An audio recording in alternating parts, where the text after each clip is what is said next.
Olá, eu sou Bruno Pavão, esse é o podcast Curadores de Legado, onde a gente conversa com as maiores referências de suas respectivas áreas e entende o que as move, o que as faz levantar da cama todos os dias e por que a gente continua trabalhando quando a gente já teve um nível de sucesso aí que a gente poderia facilmente parar de trabalhar pro resto da vida, né? Por que a gente continua levantando todo santo dia para fazer um trabalho, para fazer algo diferente? Qual é o legado que a gente quer deixar pro mundo, né? E como a gente estava falando aqui agora há pouco, por que aos 41 anos de experiência como engenheiro, Osmar Múcio Félix continua levantando da cama todos os dias, né? Conta para mim, Osmar, antes de qualquer coisa, a gente já começou a conversar aqui um pouquinho antes da gravação iniciar, né? Mas conta um pouquinho para mim da sua história lá do começo, né? O que te motivou a entrar na área da engenharia? Por que você montou a Sólido, né? Conta para mim conta para quem tá aqui, né? A gente já sabe mais ou menos como é que é essa história, mas conta aí para quem tá assistindo o que você fez e por que você entrou no caminho que você seguiu. Bom dia, meu nome é Osmar Múcio Félix, eu sou engenheiro civil, formado na UCP em 1984, 41 anos, vai fazer 42 agora em julho. E eu, quando era criança, minha mãe fez uma obra em casa e eu apaixonei com aquela coisa do nada virar tudo. Eu falei assim, eu quero ser pedreiro. Aí minha mãe falou, pedreiro não, você vai ser engenheiro, cara, pelo amor de Deus. E eu comecei a me dedicar para isso desde muito cedo. Meu pai, um forçador de educação, ele queria que eu já começasse a fazer coisas de engenharia quando eu ainda era criança. Ele me matriculou num curso de eletricista, eu morava em Areal nessa época. E eu fui cada vez mais que eu ia frequentando o mundo da engenharia, eu fui me apaixonando. E passei no vestibular para o CP em 78, entrei em 79. Em 81 eu fui trabalhar na Encol, no Rio, uma grande incorporadora, na época era a maior do Brasil. E aí eu tive a oportunidade de trabalhar em 2 prédios, em Botafogo, Rua Dona Mariana, do início até o final da obra, e aí virou aquela paixão eterna, aquela que você não consegue abrir Teve mão. o primeiro contato e não conseguiu largar nunca mais, né? Cada vez mais eu fui me apaixonando, e até hoje. Até hoje, cara, 40 e tantos anos, depois 40, hoje eu estou há 44 anos trabalhando com obra e cada dia, poxa, agora sexta-feira nós inauguramos um CD da Amazon ali na linha amarela e aquilo ficando pronto. Eu lembro como é que estava quando nós chegamos, o que era aquilo, o que aquilo virou. Então, eu falo que todo mundo tem vontade de construir alguma coisa. Eu faço isso todo dia, né? Então, isso me dá um prazer, uma satisfação muito grande. Quando eu me formei em 84, eu saí da Encol, vim para Petrópolis, comecei a fazer umas obras aqui como autônomo. E puxa, em 86, em janeiro de 86, veio o Plano Cruzado e aquilo que a gente fazia 2, 3 obrinhas, viraram 14 obras numa oportunidade só. E aí eu tive que abrir uma construtora para conseguir dar conta disso tudo. Eu precisava de ajuda, né? Sozinho eu já não conseguia mais. E aí eu abri a Sólido, ela é de 1º de outubro de 86, esse ano ela faz 40 anos. E nós começamos trabalhando em Petrópolis, né? Já botando alguns pés no Rio, já muito cedo. Em 99... a gente já tinha feito já o Parque de Exposição de Itaipava, já tinha participado fortemente ali com mais de 70% da obra do vilarejo, como eu já disse aqui. E a gente tinha um currículo já razoável quando o Grupo Sendas veio fazer aqueles Sendas que hoje é o extra do Quitandinha. E naquela época era um desafio gigantesco para a gente. Era uma obra, um prazo de 5 meses, fazer uma obra só de caminhão de terra ali, saiu mais de 20 mil caminhões de terra. Uma loucura, assim, inverno, chuva e tudo mais. E mesmo assim, poxa, nós acreditamos que seria possível. Eu tinha tido contato com um engenheiro que fez o LNCC, um cara muito bom. Trouxe ele para a equipe, e, poxa, a obra foi um sucesso. E daí para frente nós começamos a trabalhar muito com a obra que a gente chama a obra de alta performance. É a obra em que o prazo e a técnica é mais importante do que o custo. As empresas estão muito mais importantes que o custo, que o prazo seja cumprido, com qualidade técnica e segurança no trabalho, meio ambiente, todas as coisas, do que propriamente o preço. Elas topam pagar um pouco mais para ter isso. O supermercado, se ele inaugurar um mês antes, o que ele vai dar de vende lucro um mês ali, a mais. Exato, o cara topa pagar um pouquinho mais. Mas uma casa, o cara talvez não pague muito mais para ela ficar um pouco antes, porque seria um valor mais do aluguel, né? Não seria o lucro que aquilo daria. Então nós entramos nesse mercado e desde então a Sólido hoje é uma das empresas do Brasil mais eficientes nesse sentido da obra de alto desempenho. Hoje a gente é conhecido praticamente pelo mercado de varejo do Brasil inteiro. Porque as pessoas que trabalham nessas empresas, então a gente já trabalhou para Walmart, para o Big, para o Carrefour, Pão de Açúcar, Loja Americana, Grupo Iguatemi, Barra Shopping, todas essas organizações. E as pessoas que trabalham nas obras dessas empresas, elas vão se revezando, né, sai de um emprego, vai para outra parecida, AutoZone, uma empresa americana, hoje Amazon, Sendas, Pão de Açúcar foi o nosso maior cliente, com perto de 250 obras, entre obras pequenas e obras muito grandes. Então, nós somos conhecidos. Hoje, quando uma empresa vem para o Brasil, como foi o caso da Amazon, que veio investir aqui, o gerente de obras da Amazon, ele foi gerente de obras do Pão de Açúcar, lá atrás, no passado. Então, poxa, ele, quando precisou ter muita obra, já lembrou era da contato, sorte, né? nos convidou para ir participar das obras, e a gente hoje tem feito várias obras para eles, bastante coisa. CD, são diversas operações. Alguma é colocar ar-condicionado e ventilação em galpões que já estão em operação, galpões que nós fizemos. Alguns são vários tipos de CD que eles têm. Eles têm os CDs que são os centros, que tem galpões até de 60 mil metros quadrados, cabe 6 campos do Maracanã dentro do galpão. Aí tem os galpões menores, e agora nós entregamos sexta-feira o primeiro no Brasil, que é o galpão que tem os itens pequenos para entrega no mesmo dia. São cerca de 22 mil itens armazenados, e é feita uma seleção, não é robotizada, é manual. Várias caixinhas com aqueles itens, a pessoa pede de manhã, fica ali no Caxambi, do lado daquele atacadão na linha amarela. Aí dali eles têm uma condição de atender uma grande parte do Rio de Janeiro em pouco tempo de chegada. E aí esse é o primeiro que eles construíram no Brasil, mas nós já fizemos daqueles gigantes, dos médios, dos medianos, climatização, condição de toda a operação, em Manaus, Recife, Fortaleza 2, e Espírito Santo, Bahia, João Pessoa. Agora estamos com uma em Canoas, no Rio Grande do Sul, para começar agora, está em fase de mobilização. Em Curitiba, temos Anápolis, perto de Brasília, temos Brasília, temos aqui no Rio, temos uma em São Paulo, perto de Interlagos, e Viana, no Espírito Santo, outra, já fizemos uma lá, outra agora. E estamos tocando, isso é a Amazon, né? Mas a gente trabalha muito para empresa de varejo de grande nome e obras industriais. A gente está fazendo hoje uma fábrica em Hortolândia, São Paulo, de uma empresa chamada Solvay, uma empresa de produto químico, uma operação muito grande. Fizemos uma em Queimados, no Rio, eles ficaram bastante satisfeitos com a obra, tanto que na obra de São Paulo nem fizeram concorrência, chamaram a gente lá, fizemos uma composição de preço, contrataram uma empresa para estudar o orçamento, viu que estava ok, fechou. Está pronta também, agora nós estamos mais esperando a operação deles montar, porque nós ainda temos alguns serviços que dependem deles. São grandes depósitos, tanques de 180, 200, 300 mil litros. Então, o tanque, quando é montado, a base está pronta, a gente tem que ser fixado, depois tem que fazer os acessos aos tanques e a rede de combate a incêndio. E ainda tem algum serviço até que a operação deles vai começar no final do ano, a operação plena, mas a partir de setembro já começa a operação parcial. Nós trabalhamos muito no supermercado também, né? Pão de Açúcar nós já fizemos de Grupo Sendas, depois foi comprado pelo Pão de Açúcar. Nós fizemos em torno de 250 obras, entre obras pequenas e construção de supermercado inteiro, e ampliação de shopping, vários trabalhos para eles. E Petrópolis, que nós temos de obra assim, marcante, nós fizemos a obra da Boêmia, quando a Boêmia se voltou a operar ali na Alfredo Pachá. Fizemos o Shopping Vilarejo, uma grande parte do Shopping Vilarejo, junto com outras empresas, mas mais de 70% da obra fomos nós que fizemos. O Shopping Estação, nós fizemos toda a parte fundação, estrutura, até a parte bruta da obra toda nós fizemos.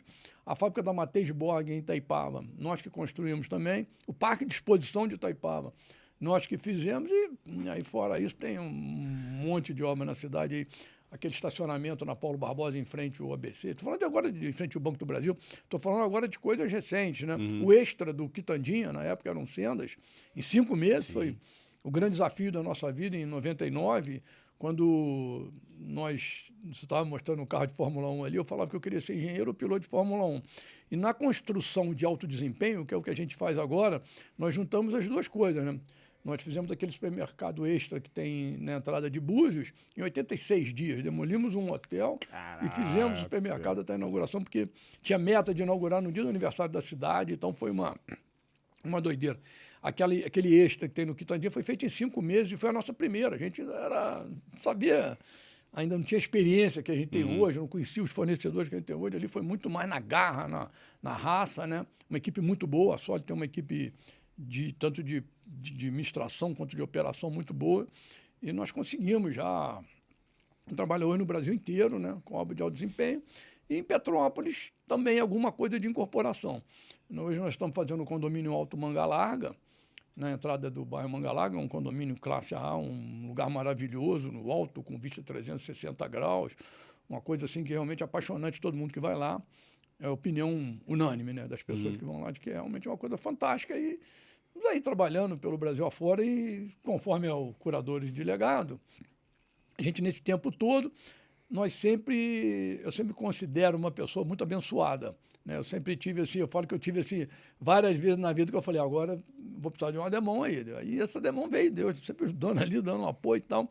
E aí eu me sinto na obrigação também de ser um pouco distribuidor dessa graça que eu recebo.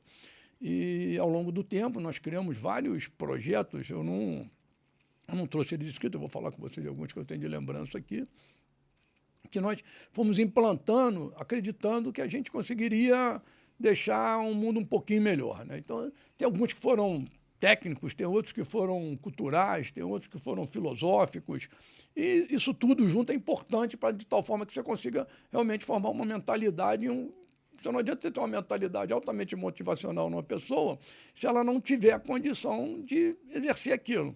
Às vezes eu falo que, por exemplo, ninguém queria mais tocar parabéns para você no aniversário de uma das minhas filhas do que eu, mas eu não tenho a menor condição de tocar piano, eu não sei.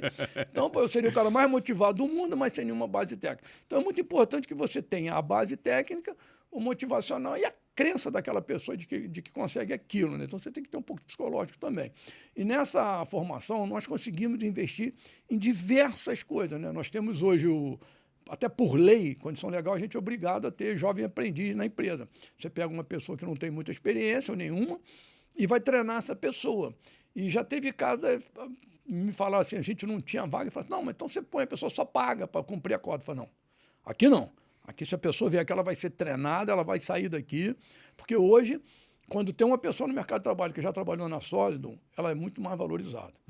Então a gente procura treinar a pessoa em todos os aspectos da vida. E, às vezes, até cabe, num treinamento profissional, um pouco de cultura. Então, a gente tem na Sólido um departamento, eu vou contar esse caso excepcionalmente, que foi a Amazon, ela tem uma apuração mundial de todas as empresas que trabalham para ela, tudo que faz de filantropia, de cursos de treinamento, o que proporciona para a sua equipe e tudo mais. E nós, quando eu falei, uma entrevista, eu estava falando com uma pessoa de São Francisco, uma pessoa de tradução simultânea e tal, que eu expliquei para ela como é que era um programa que a gente tem que chama Cultura Culinária. Toda sexta-feira a gente faz um almoço no escritório da Sólido, uma pessoa do escritório ela se candidata a ser ajudante, todo mundo, são mais ou menos 32 pessoas, quer dizer, a cada 32 semanas, teoricamente, todo mundo teria que repetir. 2 vezes por ano ali repete a pessoa. Né? Mas às vezes a pessoa tem tanta gente querendo, que às vezes a pessoa que... Aí você escolhe um prato e você tem as 2 cozinheiras que vão nesse dia lá, pessoas que trabalham para a gente. E essa pessoa cozinha junto, traz uma receita de família, traz uma coisa maneiro. Assim, e faz essa receita, desenvolve, as meninas desenvolvem junto com ela.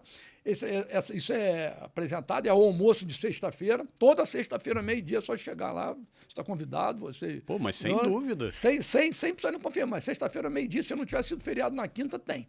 E a gente tem Então a pessoa aprende isso e a gente percebe que muitas pessoas dizem o seguinte, cara, eu nem sabia que eu gostava de cozinhar. Eu nem sabia que eu curtia isso. E às vezes nós já tivemos até oportunidade de ensinar a pessoa até como é que teve gente que foi para lá que só achava que só comia de colher. Então a gente ensinou como é que põe a mesa, como é que arruma tudo mais, é feito esse treinamento. Isso foi impressionante, que foi a coisa que mais interessou a essa moça da Amazon, que era responsável por esse departamento, e ela ficou de vir esse ano, no primeiro semestre, para participar disso. Falou que vai chegar de surpresa. Eu já estou até pensando aqui, eu devia estar com um bloquinho de nota para anotar os insights aqui, vai, cara. O que eu vou aplicar aqui? Pô, vamos fazer uma sexta-feira da pizza aí em casa, pô. É verdade, cara. E aí você acaba que você desperta a pessoa para o interesse. Porque o saber cozinhar é um ato cultural muito interessante, que você melhora a qualidade de vida e você faz um evento em casa. Você chega em casa, depois está chovendo, você está com pano, não está em nada. Se você souber um pouquinho de cozinha, você senta lá na cozinha, abre um vinho ou não, uma cerveja, uma água, um suco ou qualquer coisa, e você tem a oportunidade ali de fazer uma noite bacana. Vamos fazer isso, vamos fazer uma pizza, ou vamos fazer um hambúrguer, ou vamos fazer alguma coisa que vai dar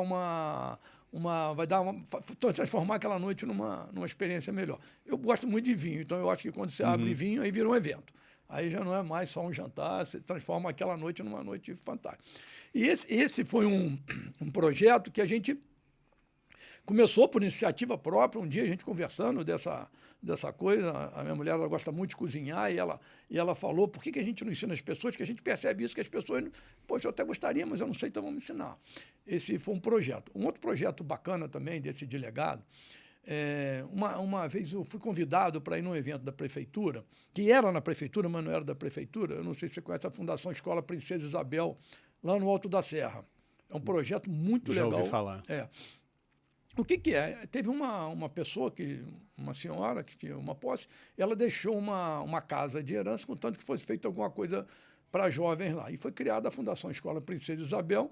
É uma fundação que chega a ter até 600 jovens por semestre, fazendo vários cursos profissionalizantes. E, nessa época, essa Fundação Escola, ela tinha uma padaria escola muito pequenininha, mas ela não conseguia, ela não conseguia transformar aquilo em recursos. Então, eles chegaram à conclusão que se eles tivessem uma máquina de embalar pão, o aluno faria o curso e, depois do curso, o pão que foi produzido seria embalado e vendido para a Condep, ou para algum hospital público, ou doado para funcionários, alguma coisa assim. E eles precisavam de uma máquina para embalar pão. E eu fui num evento, e esse evento você tem vários sistemas do governo federal que você pode usar o imposto de renda a pagar para fazer alguns benefícios. Para apoiar. Lei Rouanet, outras leis assim, pró-criança, se eu não me engano. É uma coisa assim que chama, não me lembro da palavra exatamente. E aí, só que essa empresa precisa ser lucro real, e nós não somos lucro real, nós somos lucro presumido, não teria direito a isso. Mas quando eu fui ver, aí acabou que eles não conseguiram arrecadar, que as empresas não tinha ninguém de lucro real lá, e eu fui ver quanto é que custava a máquina, era relativamente barato. Falei, não, eu vou doar essa máquina para a padaria. E nisso que nós doamos a máquina aumentou tanta demanda que a padaria ficou pequena, e aí então precisou fazer uma padaria. E eu fui lá com a pessoa que tocava isso, é o Roberto, que é o presidente da fundação lá, e ele me levou lá e falou, mas, poxa, a gente tem esse espaço aqui, eu acho que dá para fazer uma padaria. Eu achei o espaço um pouco pequeno, mas peguei meu departamento de projeto, eu tenho um departamento de projeto na construtora, levamos lá e determinamos que o lugar cabia um tal modelo de padaria, que daria para fazer um subsolozinho para botar as partes de equipamento, fazer um andar onde seria a padaria, em cima ainda deixar uma laje com um telhado em cima para você poder fazer uma ampliação futura, um curso. Ele tinha vontade de fazer um curso de vassoura com eu embalo para falar, eu vou, hein, viu, cara? Eu sou... E aí, rapaz, fizemos o projeto, fizemos um orçamento, a padaria era 160 mil para fazer. Aí já era um investimento maior, falei, poxa, vamos dar um jeito de fazer juntar um grupo de amigos. Aí fiz um jantar numa casa que eu tenho num condomínio Quarteirão do Raime e falei, gente, vai ter um jantar, mas é um jantar filantrópico, eu gosto muito de receber. Então eu falei, esse é filantrópico, esse é para arrecadar dinheiro para um projeto social. Quem quiser ir, sabe que vai ter que meter a mão no bolso. Mas foi, cara, um sucesso, né? Juntando meus amigos lá, eu tenho um amigo, Paulo Roberto Esteves, ele falou assim, eu quero ser o primeiro. Aí, subiu a régua pra caramba, depois obrigou todo mundo aí junto. É bom ter gente assim, né? É bom ter gente que motiva, né? O cara que reboca. Entra contigo como locomotiva e não como vagão, né? Porque o locomotivo é quem puxa o comboio todo. Aí, nós construímos a padaria e, foi um sucesso, cara, a padaria. Aí, o Antônio, que a gente tá falando aqui do máquina, o pessoal do Multimix, o Adilson, o André, doaram uma máquina de fazer pão, de panificador. Então, a padaria começou a funcionar e depois eu fui convidado para ir lá e ver a pandemia, deu uma parada, aí fui convidado para ir lá, que eu cheguei lá, tinha uma van, uma Mercedes zero, que já tinha sido comprada com o dinheiro da padaria. Maneiro, então, cara. Hoje, a padaria gera recurso para tocar o negócio. Então, eu falo, eu gosto muito, eu sempre priorizo. A gente acaba que você faz muito trabalho social, mas eu gosto muito do trabalho social. Eu falo, é o 100 por 1. Que você investe 1 para virar 100. Quando você investe em educação, você, cara, tem um retorno. É o melhor investimento que existe no mundo, é o investimento em educação. O grande problema é que nem quando você investe nos seus filhos, isso volta para você. Isso vai para eles, eu falo que filho é aquele negócio que você quer. Teu objetivo de retorno de investimento é parar de investir. Você nunca quer retorno. Você nunca precisa. Só tem um dia você fala, pai, não preciso mais de você. Isso já é Esse é o objetivo. O objetivo é parar de precisar investir. Parar de precisar investir, esse aí. Então, eu falo, a educação, ela dá esse retorno, entendeu? Porque, às vezes, você vê um jovem, vai na academia, aí o cara malha o braço, malha a perna e tal, não sei o quê. Mas se ele ficar sem malhar 1 ano, ele perde aquilo tudo. Mas se o cara for numa escola e aprender, ele pode ficar sem estudar 100 anos. Ele nunca mais esquece aquilo que ele aprendeu. O cérebro dele está malhado numa condição de força, de inteligência, de memória, de tudo isso, que isso ele nunca mais perde. A pessoa fala assim para mim, cara, mas eu estudei equação de segundo grau, nunca mais estudei isso. Engano, porque quando tu vai trocar o pneu no teu carro, o fato de você ser teu cérebro ser mais inteligente, você vai achar a posição de botar o macaco sem ninguém te explicar onde é que é. Você vai descobrir como é que tira o parafuso sem ninguém te explicar como é que é. Você vai entender que o carro tem que estar levantado, tanto que o pneu está vazio, para o pneu sair e o outro entrar, sem ninguém te explicar como é que é. Você nunca trocou um pneu, mas você vai ter muito mais condições do que o cara que nunca estudou. Então, o estudo é um negócio que você investe uma vez e a vida inteira aquilo te dá retorno. Eu sou formado em engenheiro há 41 anos. Cara, 41 anos que eu não estudo mais engenharia. Faço a gente faz uma atualização aqui e ali. Modernas, equipamentos que surgiram, técnicas tendência modernas. De mercado. Mas o engenheiro que eu era há 41 anos, hoje eu sou ele muito mais experiência. Eu nunca mais vou deixar de ser engenheiro. Então não é meu braço hoje está... Mesmo que você pare de trabalhar no mercado, você sempre vai ser engenheiro. Se alguém me pedir uma opinião um dia, eu vou ter uma opinião técnica para dar. Então eu acho que quando você investe em deixar a educação, e deixar treinamento, em deixar curso técnico, em preparar o jovem, preparar os adolescentes para enfrentarem o futuro, você dá uma condição a ele que isso é o que você pode dar de melhor. Eu acho que se investe numa formação da pessoa, você forma pessoas melhores. Hoje eu vejo os jovens aprendizes que entram na Sólido, o jovem aprendiz que sai e... Quando você vai treinando ele, a condição da pessoa, até o comportamento dele. A gente tem curso até de... Outro dia teve um treinamento, a gente tem uma empresa que chama pra gente, que faz treinamento das nossas pessoas, apresenta cultura, meta. A gente acompanha, essa empresa acompanha essa formação, o desenvolvimento da pessoa. E nós tivemos que uma reclamação de que as meninas, são jovens aprendizes que trabalham na recepção, que ali elas passam por todos os setores, elas não estavam cumprimentando as pessoas com o empenho vocal que precisava. Eu falei, poxa, fez um curso para ela. E aí eu percebi que no dia seguinte, quando eu cheguei na empresa, todo mundo, bom dia, Osmar, já não... Com muito mais alegria, com muito mais... Então, quando você... E elas vão agora o resto da vida delas. E elas vão lembrar dessa experiência. Cumprimentar as pessoas com mais desenvoltura. Então, a Sólido, nós encontramos esse mercado em que é menos concorrência. Tem uma frase do Walt Disney que fala, eu gosto de trabalhar no impossível, que lá a concorrência é menor. E, de fato, é. No Rio de Janeiro, hoje, no estado do Rio, a gente não tem nenhum concorrente nesse modelo de obra. A gente tem concorrente da Bahia, tem alguns de São Paulo, do sul do Brasil, de Fortaleza, tem uma empresa. Então, essas empresas concorrem com a gente sempre nessas obras, são sempre as mesmas que estão nas grandes concorrências, né? E aí, hoje a Sólido tem um time fantástico, eu falo que é o melhor time que nós já tivemos em toda a vida, e como você falou no começo aí, que a gente às vezes eu estou com a vida resolvida já, mas hoje eu trabalho muito por motivação pessoal, eu gosto do que eu faço, não financeira, mas eu também tenho um time que hoje eu acho que eu devo satisfação a eles.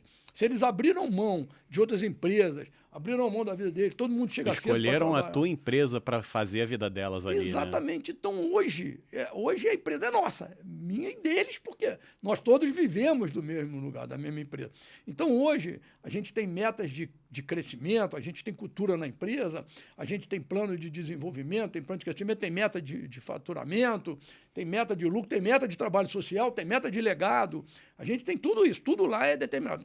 Participação no lucro e resultado, que é uma coisa importante demais hoje, né? A meritocracia na empresa.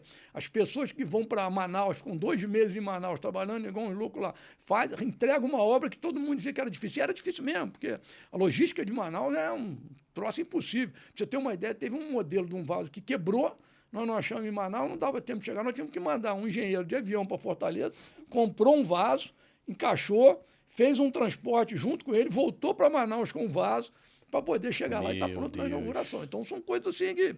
Não é assim, você compra em Recife, que fica 800 quilômetros, paga um carro para trazer. Não tem isso. É um mês para chegar, entendeu?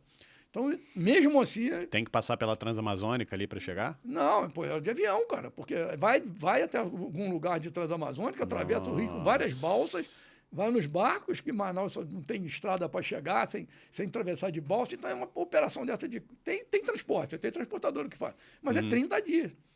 Algumas coisas nós conseguimos no começo da obra liberar de São Paulo para chegar no final, porque não dá nem para levar de avião. Muita coisa nós conseguimos lá, fizemos grandes adaptações no projeto. Você tem que fazer isso assim, assim, assado. Almoço tem pouca carne, então, gente, nós vamos ficar todo mundo vegetariano, comer peixe. Nesse período que a gente tiver em Manaus, que é o que tem. Então, você faz as adequações, dando um exemplo aí de prático, né, para você entender. Então, nós fizemos esse nosso crescimento todo, essa obra de alto desempenho, e nós hoje gostamos desse assunto. A gente tem pouca concorrência, a gente é bem cedido, nós sabemos fazer, o pessoal gosta, eles têm muita meta, né, de premiação, eles trabalham por causa disso também. Eu falo que todo mundo que trabalha na Sólido gasta mais do que ganha, então eles têm que ganhar mais através de premiação com eficiência, né? Eu achei muito bacana. Antes da gente começar a gravar aqui, eu estava comentando que eu conhecia... Ao longo dessa entrevista eu estou vendo que eu conhecia muito pouco do que é a Sólido, né? A gente já tinha tido um breve contato antes dessa gravação aqui, que vocês patrocinaram um podcast que a gente gravou, né? Que foi o Irishcast da Iris da Mota, né? A gente ficou sabendo da existência do trabalho de vocês através deles. E desde então ficou na cabeça, né? Falei, poxa, de repente vamos pesquisar com calma, entender quem é que eles são, o que eles fazem. E aí, quando a gente começou a desenvolver o projeto do Curadores de Legado, a gente falou, bom, vamos procurar as grandes empresas, vamos procurar os grandes empresários, as pessoas que fazem a diferença na sociedade, né? E aí a gente chegou ao trabalho da Sólido e eu falei, cara, eu não tinha dimensão de quanta coisa vocês fazem. E eu tô vendo cada vez mais ao longo dessa conversa aqui que eu realmente jamais poderia imaginar, né? Você falou ali, a gente é muito maior fora de Petrópolis do que dentro dela, né? E eu acho interessante vocês, mesmo tendo esse trabalho fora daqui muito forte, de que vocês continuam aqui, né? Por que vocês continuam aqui? Porque eu sei que, assim, para mim, eu sou petropolitano, eu fiz faculdade de cinema no Rio, morei 10 anos no Rio, criei minha carreira lá, e depois que eu olhei, né, formado em cinema, trabalhando como um profissional independente lá no Rio, eu voltei para a cidade de Petrópolis, né, eu tinha um contato muito próximo aqui com o ensino médio, técnico em audiovisual que eu fiz aqui. Todo ano eu voltava para ver os filmes dos alunos que estavam se formando, para participar das discussões e tal, e eu olhava e falava, cara, para onde que essa galera vai? A galera que está se formando lá com técnico em produção audiovisual, onde que eles vão trabalhar aqui em Petrópolis? Porque quando eu me formei, eu falei, cara, a única chance que eu tenho de crescer no audiovisual é ir para o Rio. E foi isso que eu fiz. O que acontece para uma pessoa que quer seguir carreira, mas não tem essa oportunidade de ir para o Rio? E aí, em 2023, 22 para 23, eu fiz essa movimentação. Eu abri minha produtora aqui, para a gente, além de atender um mercado que estava carente de um audiovisual de qualidade, né? Eu acredito que o mercado de produção audiovisual aqui, ele estava estagnado, ele estava meio parado no tempo, fazendo as mesmas coisas há muito tempo, então eu queria mudar um pouco isso, mas eu também queria oferecer a possibilidade de seguir carreira aqui para quem está se formando. Então, no final das contas, tem uma relação muito forte com a cidade de Petrópolis, a nossa produtora, né? E eu queria entender qual é a relação de vocês com aqui? Porque você fala, Manaus, é São Paulo, é sul do país, vocês estão em todo lugar, é Fortaleza, vocês estão fazendo muita coisa fora daqui. Por que vocês continuam aqui também? Bruno, eu sou de Areal, que é uma cidade aqui perto, fui criado em Areal até os 15 anos, vim para Petrópolis. Eu me envolvi muito emocionalmente com Petrópolis, porque Petrópolis é uma cidade que ela me deu formação de segundo grau, me deu formação de faculdade aqui, mas Petrópolis tem uma característica muito interessante. Petrópolis tem uma educação muito forte. Petrópolis tem um povo teve estrutura cultural, isso é uma coisa muito importante numa sociedade. Quando você tem uma cidade, um lugar, um país, um continente, que tem uma base cultural forte. Então, em Petrópolis, você consegue, com muito mais facilidade, selecionar pessoas treináveis, porque a pessoa, como eu te disse, ela tem já um resíduo de cultura, de formação, de estrutura. Petrópolis hoje é a 6ª cidade mais segura do Brasil, acima de 200 mil habitantes, é a cidade mais segura do estado do Rio. Então você é uma cidade que as pessoas têm a pessoa entende o que é segurança, a pessoa entende, você pega um menino hoje que você vai treinar ele para trabalhar na construção civil, ele tem um conceito de honestidade, ele tem um conceito cultural, ele foi criado por uma família estruturada, que também teve isso, ele foi numa escola, que aquela escola também deu estrutura a ele como pessoa e como educadora. Então, daqui a gente tira as melhores pessoas. Eu vou te falar que algumas cidades do Brasil, não vou enumerar quais são, a gente teve muita dificuldade de trabalhar. E algumas muita facilidade. Por exemplo, Fortaleza, eu falo, Fortaleza é uma cidade excepcional. A mão de obra é boa, mas lá tem muita gente que trabalhou pelo Brasil inteiro, então criou essa cultura lá. Mas foi a cidade mais facilitadora que nós tivemos de trabalhar até hoje. Bacana. De Fortaleza. E a gente trabalha com muita. Então, em Petrópolis, nós temos Universidade de Arquitetura, Universidade de Engenharia. Então, a parte de operação ela é contratada a nível Brasil toda. Mas a parte de gestão é quase toda de Petrópolis. Que maneiro. A gente tem alguns engenheiros de São Paulo, né, que fazem a operação São Paulo. A gente tem um engenheiro de Fortaleza que faz a operação Fortaleza, mas que hoje ele está em São Paulo, dando apoio numa obra lá. Então a gente tem uma operação Nordeste, uma operação São Paulo, operação Rio. E com essas 3 operações a gente atende o Brasil inteiro. Mas a operação mesmo de gestão central da empresa é toda de Petropolitana. Ela é toda em Petrópolis, ali na Avenida Dom Pedro 157, nós temos ali a nossa matriz ali. E dali a gente... Porque tudo hoje com o computador, essa coisa toda, você faz... você gerencia toda. A gente tem um programa de gestão, chama Volare, que gerencia as obras todas. Então, quando a gente vai fazer uma obra, por exemplo, São Paulo hoje, ali perto do autódromo, o cara de lá já vai para ele, no primeiro dia de obra, tudo que ele tem que comprar naquela obra e que dia que tem que chegar. Então, ele faz um planejamento de compra, o nosso suprimento em Petrópolis é informado por ele, ele abre o pedido de compra, o suprimento já sabe que dia que ele vai precisar de cada coisa. Então, o cara não precisa que chegue uma porta na obra dele antes do dia que ele precisa colocar a porta. E também, ele já sabe a quantidade de portas. Eu preciso de 12 portas, tanto de 60, tanto de 70, tanto de 80, uma abre à direita, outra abre à esquerda, a porta já vai pronta, montada. E essa porta tem que chegar na minha obra dia 18 de março. Se chegar dia 17 de março eu não tenho onde botar, 18 eu já tenho onde botar e o meu limite é 22 para estar ela pronta. Eu levo 3 dias para botar, eu tenho um dia de folga aí, porque pode acontecer um problema.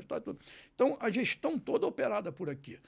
E aqui em Petrópolis a gente tem facilidade de arranjar engenheiros, arranjar arquitetos, as pessoas para operar esse processo todo. E, além do mais, é muito fácil, porque todas as pessoas que trabalham na Sólid chegam na Sólid com um transporte só. Ela é no centro da cidade, não tem esse negócio. Todo mundo chega na Sólid com meia hora dentro de um ônibus. Tem esse negócio de 2, 3 horas viajando.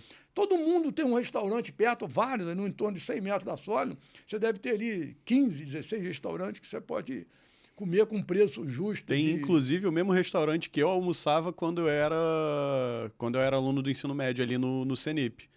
Eu estudava ali, eu almoçava todo santo dia num restaurante vegetariano que tem ali no Shopping Dom Pedro. Ah, o chinês ali? Exatamente. E engraçado, na época eu não era vegetariano, eu comia lá todo santo dia e 5, 6 anos depois eu passei a ser vegetariano, só aí uns 7 anos já que eu não como carne, e toda oportunidade que eu tenho até hoje eu vou lá almoçar naquele restaurante, que é espetacular. E é fantástico, eu me lembro que o chinesinho era pequenininho, trabalhava no carro. Eu estudei com ele, eu estudei com ele no Colégio Santa Isabel, no ensino fundamental. Então você vê, você tem vegetariano, você tem de carne, você tem ali, você tem o seu Domingos ali, do Fugas Bar, que é uma comida, quem quer comer uma comida caseira, assim, comida de gosto de casa, né? Então então você tem isso tudo ali, você tem um bom espaço. Hoje a gente tem um espaço maior do que a gente precisa, nós temos até um espaço bem folgado lá, porque as operações hoje funcionam muito dentro da obra também, que não acontecia. Então hoje você tem uma logística montada em cada obra. A obra de São Paulo, por exemplo, está começando agora, tem 14 containers. Então você tem escritório, tem comprador, tem tudo funcionando dentro da obra, porque a gente tem equipe que viaja de uma obra para outra fazendo, então aumenta muito a velocidade da obra, que é onde a gente faz a diferença, é na velocidade. Então, nós tivemos que criar sistemas que aumentassem a velocidade. Então, decisões dentro da obra. Como é que as decisões são tomadas? No dia que começa a obra, o engenheiro da obra, aquilo que eu te falei, ele já sabe tudo que ele precisa comprar e qual é o preço máximo que ele pode pagar. Ele chama de orçamento executivo. Então, se ele precisar comprar esse copo aqui para botar na obra lá para atender o copo, você vai ter que comprar o copo, é o modelo AK-47, sei lá, num fuzil. E esse copo ele pode custar no máximo R$ 3,68. Se ele não arrumar ele até R$ 3,68, Aí ele precisa abrir um chamado para explicar por que, que o orçamento... Por que foi 3,69? Por que, que o orçamento orçou 3,68 quando esse copo custa 3,69 no mercado, por exemplo? Então, aí tem que até para o pessoal do orçamento entender. Quando eu vou orçar uma obra, eu tenho que botar o preço para o escritório, o preço executivo, para a obra, o preço exatamente que a obra consiga comprar. Também não adianta eu falar assim, poxa, eu orcei esse copo, custa 3,68 e falar para o cara, o máximo pode comprar é 3. Ele não vai conseguir. E aí trava a obra toda. Que o objetivo é que a obra seja feita dentro do orçamento executivo no menor prazo possível. Então, a condição de dá algumas margens assim, para os abusos, dá, porque às vezes o cara, poxa, podia comprar esse copo por 3,40 se ele tivesse visto em 3 fornecedores, mas ele já achou 3,68, ele vai e compra. Entendeu? Mas tudo bem, a meta está cumprida. Só que se ele comprar 3,40, 30% do que ele economizou é dividido para a equipe da obra toda. Então o pessoal da obra tem uns incentivos ali, né? Incentivo, a participação no lucro, né? Quando o cara baixa abaixo do... O que baixa do executivo, 30% da... Eu acho muito interessante isso, né, cara? Existe um estigma que muitas vezes é real, mas muitas vezes é exagerado. Existe o estigma de que tudo que o empresário quer é se aproveitar do funcionário. De que empresário é tudo aproveitador, só quer saber de ganhar dinheiro em cima dos outros. Às vezes isso é verdade, às vezes não é. Eu sei que todos os empresários que eu conheço, né, que eu já tive o prazer de conhecer pessoalmente, é muito raro presenciar isso de verdade, né? E eu tô vendo que as pessoas que mais têm sucesso são as que praticam uma forma saudável de se relacionar com a equipe e de remunerar, né? A gente participa de algumas mentorias de gestão de empresa, de gestão específicas para produtor audiovisual, né? E uma coisa que um dos nossos mentores fala é, cara, o objetivo da produtora audiovisual é pagar você muito bem, pagar o teu funcionário muito bem, a tua equipe muito bem, e no final do ano sobrar 10% de lucro. Mas você não pode fazer com que, para chegar nesses 10% de lucro, você vá remunerando mal as pessoas. Por quê? Não, porque a gente quer ser bonzinho? Claro, é óbvio que a gente quer que o mundo seja um lugar melhor, a gente quer que seja justo para todo mundo que está participando daquela cadeia. Mas, cara, a gente bem remunerado trabalha melhor. O cara que tem um incentivo, vamos supor, eu posso comprar o copo a 3,50, ou eu posso comprar o copo a 3,20. Se eu ganho algo para comprar o copo a 3,20, você está incentivando o cara a trabalhar melhor. E no final das contas, você, apesar de ter perdido dinheiro nessa economia, né? Você não teve essa economia toda. No final das contas, você está ganhando muito mais, porque você está tendo um funcionário mais motivado, um funcionário mais feliz, um funcionário que, quando ele receber uma proposta de ganhar 10% mais no salário de um concorrente teu, ele não vai. Por quê? Porque ele gosta de você. Você retém melhor os talentos, você trabalha melhor, você tem mais facilidade, menos estresse. Eu acho que é realmente nessas coisas que está o maior diferencial entre as empresas que têm aí seus 30, 40 anos de mercado, com sucesso, com crescimento constante, e as empresas que falem nos primeiros 5 anos de negócio, né? Ô, Bruno, hoje, eu vou te falar, tem uns 15 anos que a Sod não perde um profissional para o mercado. Aí. Né? Porque ninguém sabe. Não à toa. Realmente ganha bem. Agora, o empresário que hoje, para gerir o negócio dele, ele tem que ganhar dinheiro em cima do funcionário dele, esquece, cara. Esse cara acabou, cara. Entendeu? Tá fazendo alguma coisa de errado. Acabou. Esse cara acabou. Como é que o cara vai ganhar dinheiro de quem tem que ganhar dinheiro dele? Eu ainda falo isso, tá? Só, se vocês precisarem de dinheiro, é comigo. Eu preciso de trabalho. Agora, se eu precisar pegar dinheiro com eles, diminuir o salário deles, descontar coisa indevida e tudo mais, acabou, cara. Eu tenho que botar o meu operário satisfeito, o meu colaborador, ele tem que estar dormindo num alojamento bom, só dorme em alojamento bom, com ar-condicionado. Se o cara dormir hoje no Rio, num calor de 40 graus, ele não dorme, amanhã ele não consegue trabalhar, cara, não tem jeito, o cara pode ser o melhor do mundo, ele não consegue. Então, por que o jogador tem que treinar, fazer concentração, ficar afastado dos problemas externos, para tirar o melhor dele? Então, como é que tu tira o melhor do teu colaborador? É o cara ganhando bem, o cara está preocupado em ser eficiente. Poxa, essa empresa é bacana para mim. Aquilo que você falou, o cara está envolvido com a empresa, ele está, poxa, economizar aqui. Inclusive, tem uma coisa, né? Se perder desperdício ou roubo, é tudo descontado direto da parte líquida do prêmio. Então, por exemplo, se vê um cara roubando uma maquita na obra, eles vão...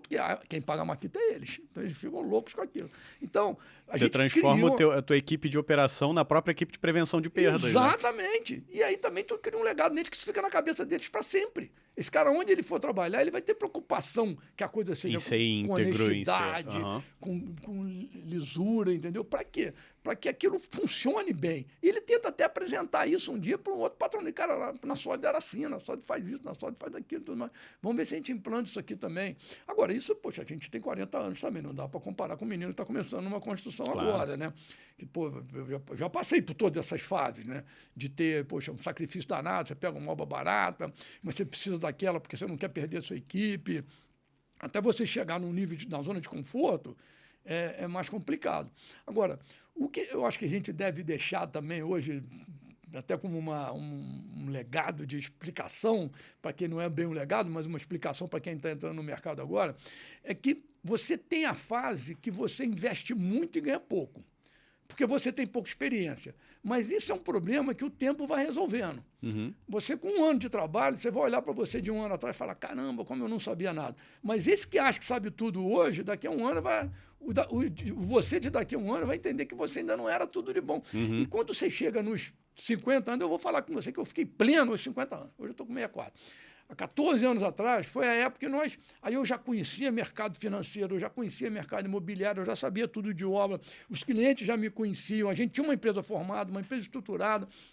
Então aí nós realmente pegamos uma época boa no Brasil também, mas não pode contar com isso, porque qualquer país do mundo tem épocas boas e épocas ruins, e você tem que, poxa, não adianta você ter um time... Você não pode depender de uma onda boa para poder surfar, né? Você tem que aprender a surfar na merda. Se você quer ser campeão, cara, você tem que ser campeão quanto o cara bom e quanto o cara ruim. Não adianta você falar assim, esse ano não vou ser campeão porque o time tal é bom demais. Não, você tem que ganhar ele também. Você tem que ganhar a época boa, a época de ruim, tem que fazer tudo isso. E quando você chega nos 50, poxa, um cara com vitalidade total, 50 anos, o homem está na vitalidade total. Experiência pra caramba. Base, estrutura, já um pouco de dinheiro, um capital para te dar um respaldo de você fazer sua loucura. Cara, é igual foguete. Você decola mesmo. Agora, o cara quer decolar com 20 anos, calma, investe em você. 20 anos é época de construir o lugar de onde você vai lançar o foguete. Você está construindo o teu cérebro, não é nem isso. Você está tendo a ideia do que você vai fazer. Você nem sabe se é foguete, não é isso? Uhum. Aí, pois, com 25, você vai falar, eu quero fazer foguete. O que eu preciso fazer? Agora eu já sou engenheiro mecatrônico, mas, para fazer foguete eu tenho que fazer uma especialização. Vai mais um pouco. Vai fazer um estágio lá na GE. Isso aí. Aí você vai indo. E aí vai chegar uma hora que você vai falar, pronto, agora eu estou com dinheiro para fazer o foguete. O que eu não tenho dinheiro, eu tenho crédito no mercado, eu tenho experiência, eu tenho uma equipe para me ajudar, eu tenho cara para me socorrer se tudo der errado. E aí, então, eu vou começar a fazer foguete. E se der errado, cara, tenta de novo. Porque... eu fico pensando assim, às vezes, eu falo, cara, tanto dinheiro que eu já perdi na minha vida, tentando negócios que eu acreditei, e até hoje acontece, às vezes você pega uma obra e o cliente te força muito, porque, precisa daquela obra para fazer aquilo, e você entra na obra para conquistar o cliente. Aconteceu isso com a gente numa obra aí, nós fizemos uma obra, a primeira obra desse cara para tomar prejuízo, entendeu? Uhum. Sabendo que ia tomar prejuízo, mas a gente queria muito esse cliente. O cara tem um projeto grande de investimento no Brasil, uma empresa americana de autopeças, e nós fizemos a primeira, já fizemos 6 e ganhamos dinheiro em 5. Entendeu? Mas a primeira nós perdemos. A gente fez exatamente a mesma coisa ano passado. Teve um evento que foi feito aqui ano passado, de networking, empreendedorismo e tal, e a organizadora do evento entrou em contato com a gente e falou, eu precisava de um parceiro para fazer audiovisual e tal. No final das contas, a gente montou um orçamento de, vamos supor ali, era 35 mil o orçamento, a gente fez por 15. A gente entrou como patrocinador cobrando mais barato do que o valor de mercado. Desses 15 mil, o evento custou para nós 18. Né? Então, a gente tomou esse prejuízo ali para fazer a cobertura desse evento. Um mês depois, ela abriu a porta para a gente fazer um evento que, assim, subiu em 50% o resultado do ano inteiro.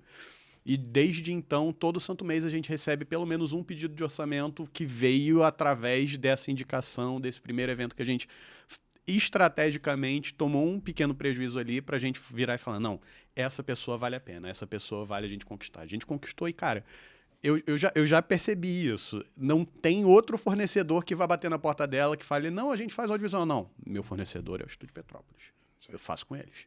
Mas isso aí você fez porque você é um cara... Você tem uma visão empresarial, você já tinha uma experiência, você já sabia detectar quem que é legal, entendeu? Já com um pouquinho de experiência você consegue identificar isso. Isso é que é bacana. E tem que acreditar também.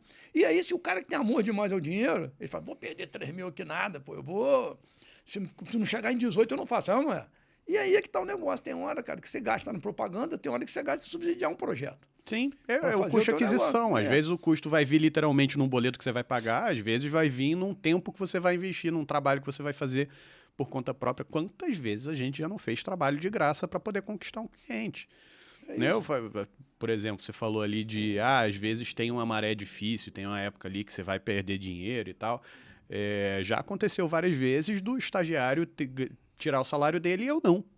Já teve épocas aí na história da empresa que eu fiquei 2, 3, 4 meses, às vezes, sem receber prolabórica.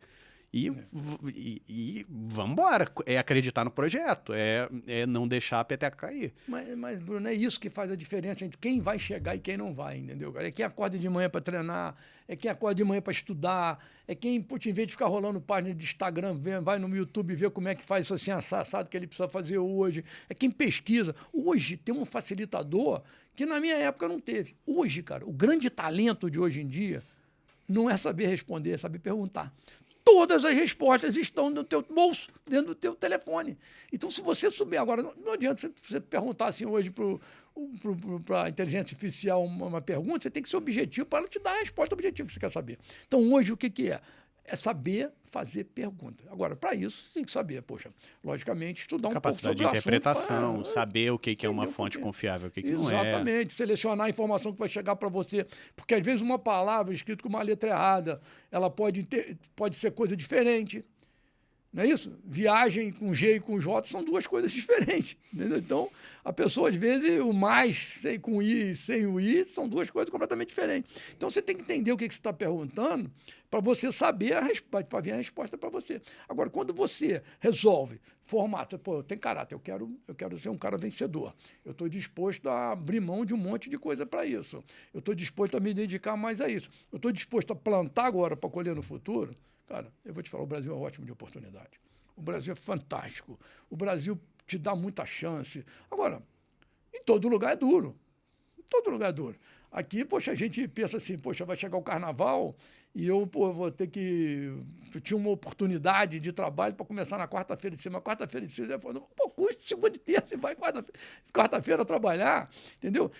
Tudo tem um sacrifíciozinho. Você quer emagrecer, você tem que acostumar teu corpo a ficar com um pouquinho de fome. Você quer malhar, tem que acordar cedo para ir para academia. Você quer nadar bem, você tem que entrar na água fria. Você quer... Tudo exige um sacrifício.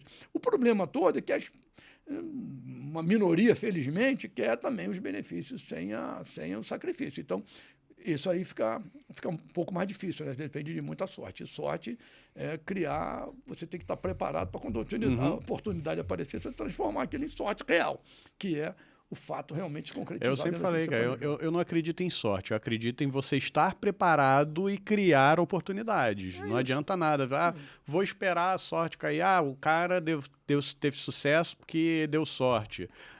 O cara ganhou dinheiro porque ele estava no lugar certo na hora certa. Tá, mas você já parou para pensar que ele poderia estar em outro lugar e ele estava lá? Será que ele não fez um caminho para estar lá na hora certa? Será que ele não estudou para descobrir se aquela era a hora certa ou a hora errada? Eu falo por experiência. Eu cometi muitos erros na gestão da produtora. Eu fiz investimentos em épocas erradas. Só que eu aprendi com todos eles. Né? Então eu já percebi, por exemplo, demorei para perceber, né? Porque quando você sai ali da faculdade de cinema, tudo que você quer fazer, não, quer fazer filme, quer fazer um negócio maneiro, quer fazer... eu quero que a empresa me contrate porque meu filme é bonito. Cara, eu sempre falo isso, né? Não, você vai contratar a produtora para fazer... Você vai contratar a produtora A porque o filme dela é bom, o filme da produtora B é ruim. Cara, o que a produtora B tá fazendo no mercado se ela faz um filme ruim? Então, assim, o diferencial não pode ser esse. Não dá para você sobreviver no mercado se a única coisa de bom que você faz é fazer o seu trabalho direito. Isso é o mínimo, é o ponto de partida. Né? Então, quando eu falei ali, vamos supor, por que a gente veio para o mercado de Petrópolis? Tinha a minha motivação ali de criar um legado, de atender a expectativa dos jovens que querem crescer na área e tal.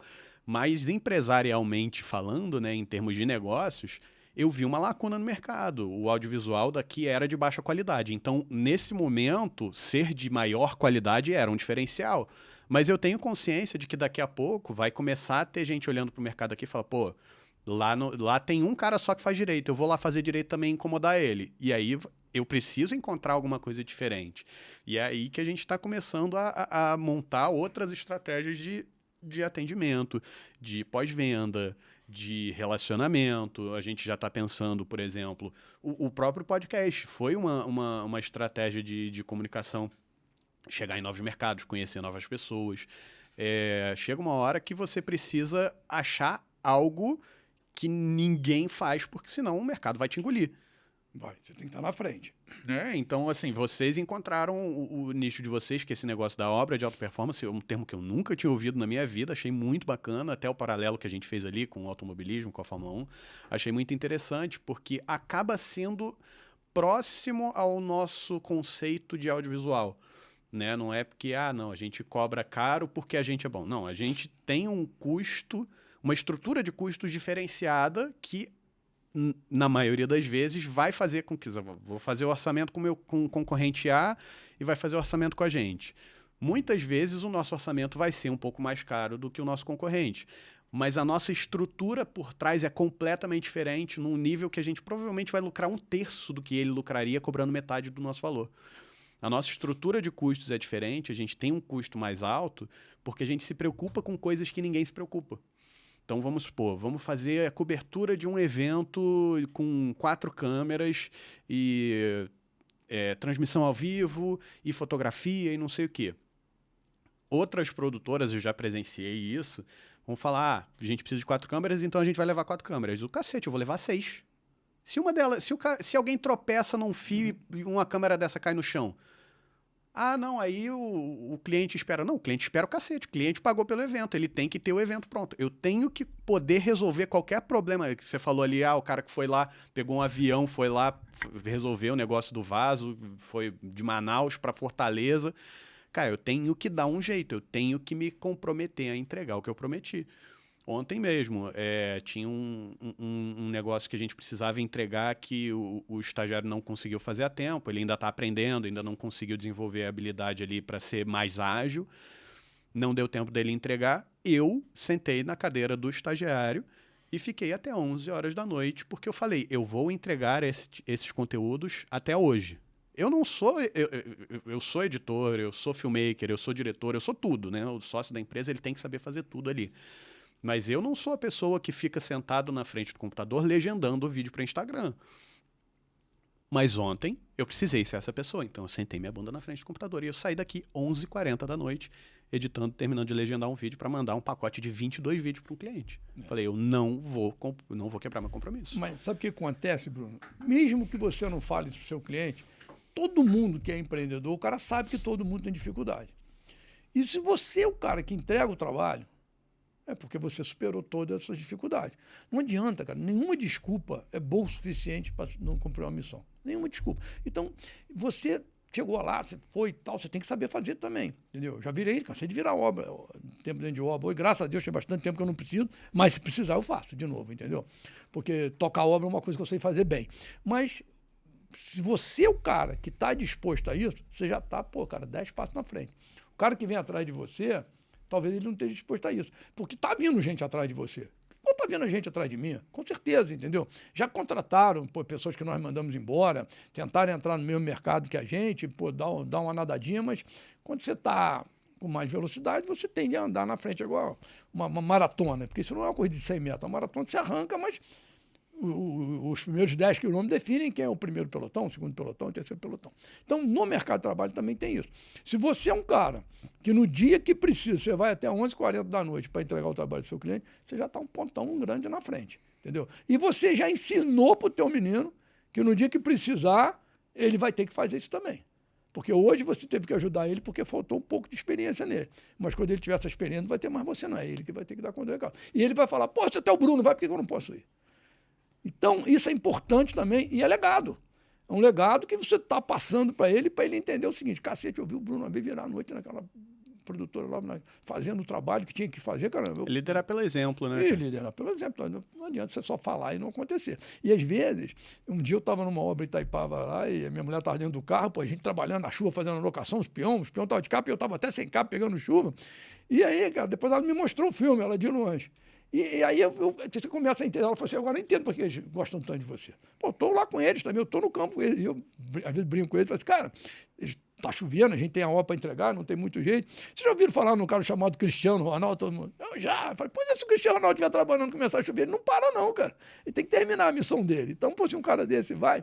Então, tem horas que não é chuva, não é nada que vai parar o teu trabalho, entendeu, cara? Tem hora que é o tempo, você tem que cumprir aquela missão que o teu cliente está esperando aquilo, porque ele também tem os compromissos dele lá, aliados à tua entrega de trabalho. Se o cara tem um projeto de fazer aquilo, como é que você vai acabar furando isso tudo? Então é importante também você ter a tua equipe que se espelhe em você, que tenha pego o teu exemplo para ver isso daí. Isso é uma coisa fantástica. Tem um negócio que mudou completamente a minha perspectiva de gestão de empresa, né? Quando eu comecei a pivotar um pouco ali sou um profissional independente, sou formado em cinema, faço vídeos, né? Quando eu comecei a sair desse lugar do mercado e entrar mais no lado sou uma empresa que produz audiovisual, eu percebi que as pessoas que são muito apaixonadas pelo próprio trabalho sofrem um pouco com isso, né? A gente acha que todo mundo gosta do que a gente gosta que nem a gente. Então, eu entrei no audiovisual porque eu sou apaixonado por cinema, fotografia. Desde os 13, 14 anos de idade que eu tenho minha câmera, aprendo a fazer as coisas por hobby, né? Até quando eu vou viajar, eu pego uma câmera aqui da produtora. Ah, estamos de férias, beleza, vou levar uma câmera de cinema e vou fazer um filme da minha viagem, né? Eu, Bruno, gosto de fazer essas coisas. E foi difícil para mim entrar no mercado da produtora audiovisual porque o jogo é completamente diferente. Porque, para mim, o filme é a razão da minha vida, é a minha existência, é o meu legado, né? São os filmes que a gente faz. Para o meu cliente, o vídeo que ele precisa fazer é um problema. Ele não vê o vídeo como uma coisa, tipo, não, lindo, maravilhoso. Às vezes ele até gosta. Mas uma empresa que precisa contratar um evento, né? Vamos dizer aí, vamos pegar Rock the Mountain. Festival Rock the Mountain. Para o festival, óbvio que é importante o audiovisual, mas ele é um problema a ser resolvido. O objetivo do Rock the Mountain não é fazer um grande filme. Esse é o meu objetivo. O objetivo deles é fazer um grande festival. O filme pode ajudar a cumprir esse objetivo. Mas para eles, o filme é uma caixinha a ser marcada no empresas a contratar. Uhum. Né? Quando eu percebi isso, né, eu falei, cara, quem gosta de fazer vídeo é a produtora. Para o nosso cliente, o vídeo é um problema. Quando eu percebi isso, a minha perspectiva mudou completamente e é aí que eu, de fato, comecei a crescer enquanto empresa, porque eu reparei que não adianta nada eu fazer um filme lindo se aquele filme não está trabalhando para o objetivo final do meu cliente. Então, por exemplo, Circuito Imperial de Automobilismo, um evento que acontece aqui em Petrópolis já faz uns 5 anos. Ano passado a gente fez a cobertura oficial, entramos como patrocinador, apoiamos o evento e tal. Qual é o objetivo do filme do evento? É tornar o evento maior do que ele é fazer com que as pessoas queiram participar da próxima edição, é fazer com que patrocinadores se interessem em apoiar o evento, é fazer com que o poder público reconheça a importância daquele evento para o calendário cultural da cidade. Então tem várias coisas que precisam ser feitas para atingir esse objetivo. E aí você fala, mas a produtora audiovisual, por exemplo, por que vocês fazem fotografia? Vocês não fazem filme? Fazemos filme, mas no final das contas a fotografia e o vídeo estão muito próximos ali e faz sentido a gente agregar isso ao nosso serviço, à nossa entrega, porque colabora com o objetivo final.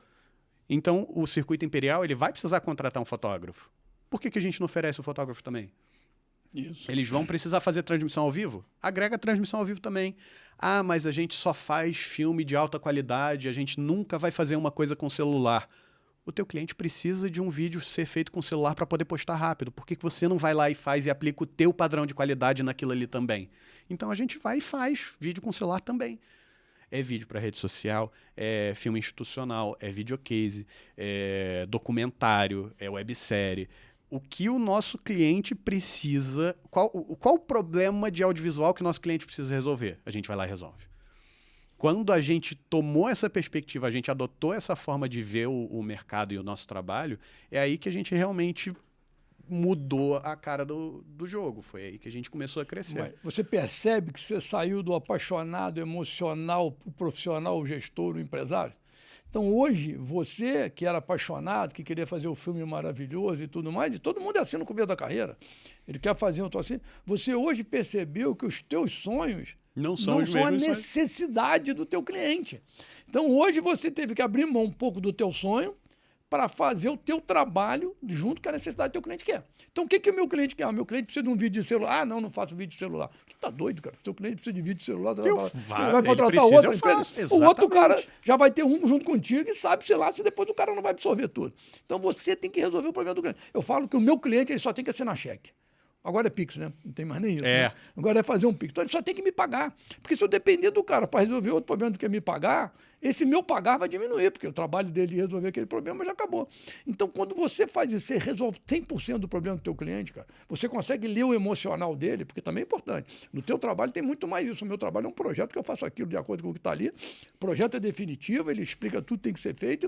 O cara vai receber exatamente o que está naquele projeto. Mas o teu não. O teu você consegue agregar emocional. Por exemplo, se eu vou fazer um vídeo lá de promoção do meu condomínio em Itaipava, eu quero que o cara enxergue o que eu vejo lá em cima. Uhum. E, poxa, nunca que um vídeo é igual à produção divina que fez aquela área ali, não é isso? Você chega lá, você vê a natureza, como é que ela é muito mais nobre do que qualquer filme é capaz de mostrar. Mas, pô, você vai ter que retratar o maior verdade possível aquilo que eu vejo ali. E aí, eu vou te explicar, Bruno, eu quero isso, assim, assado, eu quero que o cara veja o pôr do sol, eu quero que o cara veja que tem aquela montanha, eu quero que o cara veja... E aí, tudo bem, pô, mas eu achei tão bonito aquele vale lá atrás, mas eu não quero que mostre o vale, eu quero que mostre... E aí você vai ter que abrir mão do teu... Uhum. da tua interpretação daquilo para botar a interpretação do cara. E aí, sim, esse é o grande talento do negócio, né? Exatamente. Esse é o grande talento. Em todas as profissões tem isso, né, cara?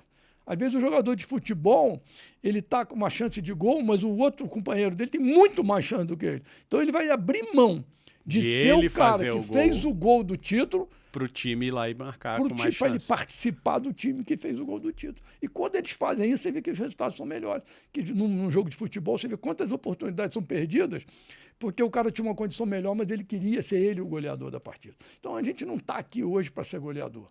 A gente está aqui hoje para ser campeão do mundo, entendeu? Para a gente ser o cara que deixou mais coisas, deixou melhores resultados, subiu mais vezes para receber medalha de campeão, subiu mais tudo, mas você nunca vai sozinho. Você tem que levar aquele time todo com você. Você leva o treinador, você leva o massagista, você leva... Estou fazendo agora uma comparação com o campeonato de futebol, que nós estamos muito atual com isso, né? Uhum. Então, quando você faz isso, você tem muito mais chance de ser campeão. Você tem muito mais chance de ser não o protagonista, mas um membro daquela equipe que fez aquilo tudo acontecer. Isso tudo é isso que a gente vai aprendendo ao longo da vida, vai ficando mais maduro. Você, Bruno de hoje, não é o Bruno de 10 anos. Eu não sou ainda o Osmar de 30 anos, 40 anos, um menino que se formou, garoto, sonhando, fazia coisa assim. Apesar de que a Constituição Civil ela não dá para a gente muita margem do sonho, né? Uhum. Ela é muito concreta. Literalmente, né? Então a gente foi andando ali, mas mesmo assim você vai criando, você vai entendendo perspectiva. E você vai enxergando em determinado momento que você precisa realmente, não adianta você ser uma locomotiva andando sozinha. Locomotiva andando sozinha não tem função nenhuma, que você tem que ter os vagões atrás de você. E quando você tem esses vagões atrás de você, você deixa legado, você deixa melhores profissionais para o mercado, você deixa grandes construções que são orgulho, a Fábrica da Boêmia, a Fendas, Shopping Estação, Shopping Vilarejo, Parque de Exposição de Itaipava, e você deixa os legados também filantrópicos, que você tem que carregar, que se você tem tanta coisa, você não pode querer tudo só para você e sua família.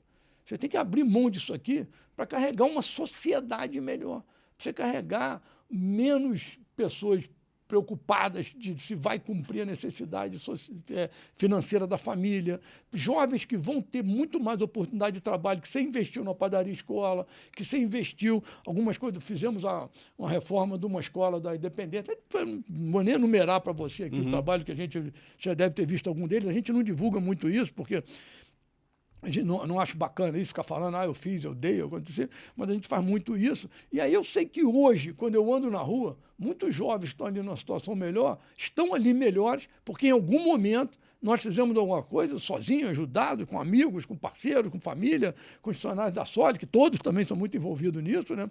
Inclusive a avaliação anual de premiação da participação dele depende do que ele fez de filantropia também, porque eu quero que eles também deixem os legados dele. Então, isso conta pontos, ele vai ter promoção em julho, quando é o mês do dissídio, que ele vai ter promoção. O que você fez esse mês além da Soli? Esse ano além da Soli? Você ajudou alguém? Você deixou alguém? Você criou alguma coisa que ajudou a sociedade e tudo mais? Isso conta ponto também. E nisso aí, hoje, existe assim, o legado do legado. E é bacana quando eu olho para trás, cara, que eu vejo como é que tudo começou e onde é que está hoje. Aí eu penso assim, caramba, cara, não dá para parar. Entendeu? Não dá para parar, eu gosto agora, o jogo agora é outro, entendeu? Eu não estou mais no jogo de ter lucro. É lógico que, poxa, faz parte, né? Você tem uma empresa que é eficiente, você acaba tendo lucro. Mas o meu objetivo hoje, cara, a minha felicidade hoje é quando eu consigo ver que a minha equipe é melhor do que eu. Isso é o que me dá mais orgulho hoje, é saber que os engenheiros da Soli hoje, que eu chego numa obra. Quinta-feira agora eu vou para São Paulo, tem uma reunião de um dia inteiro, já mandei a planilha lá de todos os assuntos que vão ser discutidos nessa hora, tudo mais. Eu tenho certeza que eu vou chegar lá, Bruno, não vou ter nada para corrigir, cara. Raríssimo assim, mas isso aqui que nós estamos em dúvida, assim. Cara, eles até me fazem uma consultoria até para me fazer acreditar que valeu, foi necessário ir em São Paulo. Mas eu tenho certeza que se eu não fosse, correria do mesmo jeito, entendeu? Tem reunião com o cliente gosta de encontrar comigo. É um relacionamento ali, Tem um relacionamento. Mas se eu não fosse, a obra sairia do mesmo jeito, do mesmo formato, na mesma velocidade. E por quê? Porque a base foi muito bem construída. Exatamente. Há anos que a gente vem investindo nisso, entendeu? Investindo nisso. E aí, cara, hoje eu vou te falar. Eu tenho um orgulho hoje do que é a Construtora Sólido. Hoje a Construtora Sólido é de ter orgulho de participar dela. Eu tenho orgulho de ser do time. Hoje eu vai sozinho. Isso me deixa muito feliz mesmo. E um dia você vai sentir isso também, cara. Você vai ter teu time, você vai ter orgulho, você vai ter o Jonathan melhor do que você. Você vai falar, pô, eu vou embora, cara, tem que fazer um serviço aí, pô, eu vou viajar com a minha família porque o Jonathan vai dar conta, vai fazer isso tudo melhor do que se eu estivesse lá, cara. Entendeu? Então, isso é o grande objetivo, quando a sua equipe é melhor do que você e o que você fez na sua vida, você tem orgulho de lembrar de tudo. Quando você tiver insônia de madrugada, em vez de você ficar pensando nos problemas, fala assim, cacete, aquela escola que nós fizemos, caramba, aquela quadra que nós fizemos lá na escola, caramba, aquela igreja que nós fizemos lá em Itaipava, caramba, aquele negócio que nós fizemos lá em tal lugar. Sabe, tu vai lembrando os troços todos e fala assim, caramba, cara, aí você dá um sorriso sozinho na cama, tua mulher acorda, olha para tu, por que você tá rindo? Esquece, deixa eu falar, é meu. É isso aí. É muito maneiro. Isso que você falou é impressionante. Eu fico muito feliz de ver que as pessoas que tiveram sucesso e que criaram algo grandioso com histórico, com legado, têm uma mentalidade na qual eu consigo me espelhar, né? Você falou ali, você tem a cabeça do empresário, você fez tal coisa porque você aprendeu, tal forma e tal. Eu fico muito feliz de ver que no final das contas eu estou seguindo um caminho parecido, né? Porque apesar aí, já tenho meus 15 anos de experiência no audiovisual, comecei muito cedo. Enquanto empresário, eu sou relativamente jovem. Né, a empresa, o CNPJ, o local físico, existe há menos de 5 anos. E ainda assim, eu vejo, por exemplo, você falou ali, do cara que você treinou, que vai ser melhor do que você lá na frente, você vai precisar investir um tempo para que ele seja bom e tal. Me dá uma tranquilidade de que eu estou fazendo a coisa certa. Porque, por exemplo, na semana passada, essa questão ali que eu falei, dos vídeos que eu precisei ficar até 11 horas da noite para entregar. É o tipo de coisa que se eu tivesse pegado para eu fazer, né, eu vou falar, não, eu sou dono da empresa, mas eu preciso que isso aqui seja feito rápido, então eu vou lá, vou pegar e vou fazer. Eu não vou deixar o estagiário fazer não, porque eu preciso que seja feito rápido.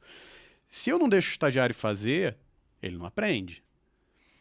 Mas ele vai demorar para fazer. Eu falei, tá, ele vai demorar para fazer. Se ele não demorar para fazer hoje, ele vai continuar demorando para fazer daqui a 2, 3 meses. Então, eu demoraria 8 horas para eu fazer sozinho e demoraria uma semana inteira para deixar o estagiário fazer. Eu vou sentar minha bunda do lado do estagiário a semana inteira e vou falar por que ele está fazendo, como que ele está fazendo, o que ele está fazendo certo, o que ele está fazendo errado. E aí comete o mesmo erro 2, 3 vezes. Eu vou lá, tá bom. Não vou eu lá corrigir, não. Ele tem que aprender a corrigir. Vamos lá, sentar junto com ele e mostrar o que ele está fazendo. Porque senão, cara, a empresa vai ficar dependendo de mim pro resto da vida. Vai ficar eu ali tendo que sentar para editar a legenda de vídeo até não poder mais. Sabe o que acontece, Bruno? Um dia esse Bruno que você conhece hoje, ele não vai estar mais aqui. Vai ser outro Bruno. Um Bruno mais maduro, um Bruno que quer viajar, um Bruno que quer aproveitar. E aí, cara, se você não tiver formado essa equipe para gastado essa semana, sentado, criado esse cara, investido nesse cara, quando você encontrar o talento, investir nele mesmo, não perder mais ele, pagar um salário a ele que ele não seja... Tentado pela concorrência, exatamente isso aí.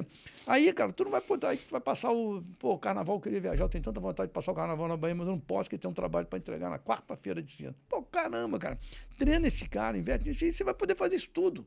Porque esse Bruno que está aqui hoje, que está ainda motivado, né? Daqui a pouco ele vai querer aproveitar a vida, daqui a pouco ele vai querer viajar, vai querer aproveitar o resultado do teu trabalho, porque também tem isso. A gente também quer aproveitar o resultado do trabalho, quer viajar com a família, quer passear, quer conhecer outros lugares e tudo mais.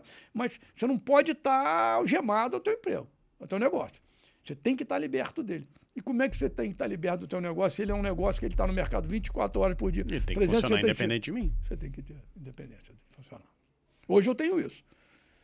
Hoje eu tenho isso. Hoje eu viajo. Agora, as próximas 3 semanas, eu estou algemado, agarrado no negócio. Porque esse homem está de férias. Porque vai ter uma outra pessoa que vai estar fora. Vai estar fora, vai estar voando. Mas, pô, aí, cara, voltou daqui a 3 semanas, eu estou, de novo, livre para voar. Tá no telefone celular hoje, né?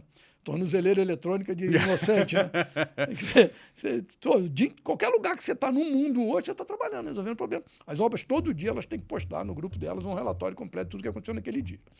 Então, pô, todo dia quando eu acordo de manhã, dependendo do lugar que eu estou, por causa de fuso horário, eu já vejo como é que as obras estão andando, quanto que ela andou, quanto que ela gastou, tem o resultado completo ali. Então, isso também pô, facilita demais, entendeu, cara? Ele manda um vídeo para você, pô, Bruno, vê se tá bom e tal. O cara, tu tá na praia lá, tu senta numa sombra de uma barraca, lá em 3 minutos, tu vê o vídeo dele, ó, certo, isso aqui, esse assado, e tá. Entendeu? Mas aí tu tem que ter o cara estrutural, mesmo que ele ainda não esteja 100%, ele já resolve para você uma parte que, de longe, você consegue ajustar para os 100. Cara, é isso. É isso. Assim... Eu tô até tendo dificuldade para achar uma forma de finalizar a conversa, porque, assim, falou tudo tão perfeito, falou tudo tão bem, que eu acho que era exatamente isso que a gente queria explorar, né? Como eu falei, a proposta do podcast aqui é entender como que o nosso trabalho transcende o que a gente faz no dia a dia e se transforma em algo realmente, se torna algo transformador, né? Transformador de vidas, transformador de histórias, transformador de cidades, de sociedades e tudo mais. E eu fico muito feliz de ter tido esse contato aqui com você, né, de ter me aproximado da Sólido, porque não só é uma grande empresa em termos do que ela fatura, das pessoas que ela emprega, dos clientes que ela atende, mas é algo grandioso também em termos de legado, do impacto que você deixou deixou e deixa até hoje, né?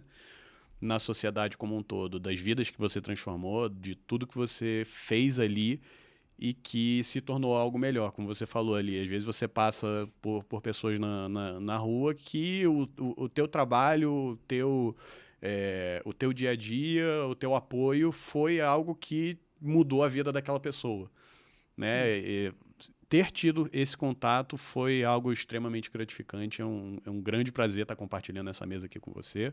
E eu espero, sinceramente, que a gente possa acompanhar cada vez mais de perto o trabalho de vocês, porque acaba de nascer uma grande admiração aqui por você, por tua história e por tudo que a tua empresa representa. Bruno, foi uma honra participar aqui. Eu cheguei aqui, poxa, eu não sabia nem o que aconteceu. Eu tive 3 semanas aí, como eu te falei, impossível de administrar tempo. Eu não consegui nem encontrar com a Ana para entender o que ia acontecer aqui. Nós tivemos uma conversa prévia, você me explicou um pouco como seria. Eu acho que, pô, papo bom é assim, né, cara? A gente senta a seco, né? Que não teve nem cerveja, nem nada, só na água. Mas fluiu bem. Tem uma garrafa de uísque ali, se você quiser depois. Brincadeira. Mas a gente fluiu bem. Eu acho que eu percebo hoje em você um menino ainda, entendeu? A tua idade para mim hoje é um menino ainda que tem um futuro, está crescendo, está indo, está subindo e você vai longe. Agora, de tudo isso, Bruno, a gente tem que ter um talento grande, cara, de às vezes, entendeu? De vez em quando, pensar como é que você está, o que você acha desse Bruno que você é hoje. Isso é uma coisa que eu costumei a fazer comigo também. Como é que eu estou achando desse Osmar que eu estou hoje? Pô, eu estou um Osmar com 64. Eu estou bacana, eu estou legal. Eu sou o Osmar que eu imaginei que eu seria aos 40, aos 30, aos 20. Caminho certo. Eu estou no caminho certo, tem coisa que eu posso melhorar, vamos fazer mais isso. Às vezes é legal também você ter oportunidade de conversar com pessoas que... Eu falo que a menina do RH da Sódia é comunista. Tem que ser, porque, poxa, a briga do patrão com o seu colaborador é muita força da gente em cima de tudo. Você tem que ter alguém forte também para defender o teu... Até para te fazer enxergar uma coisa que, às vezes, por um instinto normal, até com filho, né? Mãe e pai, quando educa filho, o pai está muito duro, a mãe chega e fala, não é isso que educa filho, não. Tem que ser um pouco mais calmo e tal. Então, tudo isso, você tem que ter as pessoas para te equilibrar, entendeu? Para defender o outro lado, para te entender. E o jogo fica muito melhor quando é você que passa a fazer isso, quando é você que passa a se interpretar e entender. Eu preciso ser melhor nisso, eu preciso ser mais tranquilo no trânsito, eu preciso comer menos, eu preciso malhar mais, eu preciso estudar mais, eu preciso tudo isso. E aí, quando você determina, passa a ser o seu orientador, o seu mestre, cara, acabou o jogo, você venceu. Tá? Foi muito curioso o que você falou aí especificamente do trânsito, né? Foi uma coisa que eu fiz ao longo do ano passado que fez uma diferença brutal para o meu bem-estar, cara. Eu moro no Quitandinha, eu venho para cá, tem ali meia hora de trânsito para vir para cá todo dia. E, cara, o trânsito de Petrópolis, ele é relativamente estressante para mim, porque eu sou muito... A minha cabeça é muito acelerada. Isso não necessariamente significa que eu sou o cara que corre no trânsito. Mas eu vejo uma pessoa que está demorando para fazer para entrar numa rua, eu fico nervoso, isso me incomoda ali, né? E aí, ao longo do último ano, eu fui refletindo sobre isso. Falei, cara, eu chegava estressado, eu chegava cansado. Tipo, eu começava o dia já cansado, já estressado. Falei, cara, tem alguma coisa errada, eu tenho que mudar isso. Eu fui parando para refletir. Eu falei, cara, que diferença vai fazer na minha vida eu buzinar ou não buzinar pro cara que tá demorando para entrar? Ele vai entrar mais rápido que eu tô buzinando? Não vai. Ele vai ultrapassar o ônibus que tá parado no ponto mais rápido se eu buzinar, se eu ficar puto, se eu xingar? Não vai. Então, eu encontrei ali uma coisa que me incomodava no meu próprio comportamento e eu falei, cara, não gosto dessa minha forma de agir, vou mudar, vou alterar meu caminho, porque eu sou senhor do meu destino, vamos dizer assim, né?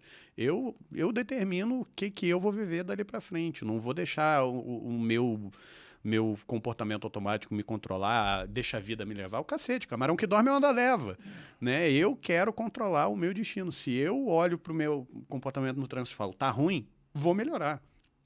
Minha empresa não está crescendo, meus negócios não estão tendo sucesso, minha vida pessoal não está legal, meu namoro não está bacana, minha relação com meu pai não está legal. Onde que eu posso mudar? O que eu posso fazer diferente? É isso. Sabe uma coisa que me fez mudar muito no trânsito também, cara? Minha filha mais velha, ela estava tirando carteira e um dia ela quis que eu fosse numa aula ver como é que ela estava dirigindo. Uhum. E, pô, eu fui com ela até o Quitandinha, lá no quarteirão italiano ali, e voltar ali, né, cara? Sim. E eu fiquei pensando, caramba, cara, se eu tô atrás dela, eu estava forçando a barra, exatamente isso, Uhum. dando pressão. Injuriado também, que a pessoa lerda, demorando. Cara, quando você entende que você tem uma pessoa ali dentro, que tem uma família, que é lerda, porque ela não é porque ela é lerda, porque ela não tem o domínio ainda daquela coisa toda. Que está ali num sacrifício que para ela parecia até que doía dirigir. Cara, você enxerga o outro lado todo, isso mudou minha cabeça no trânsito. Hoje, eu sou da paz.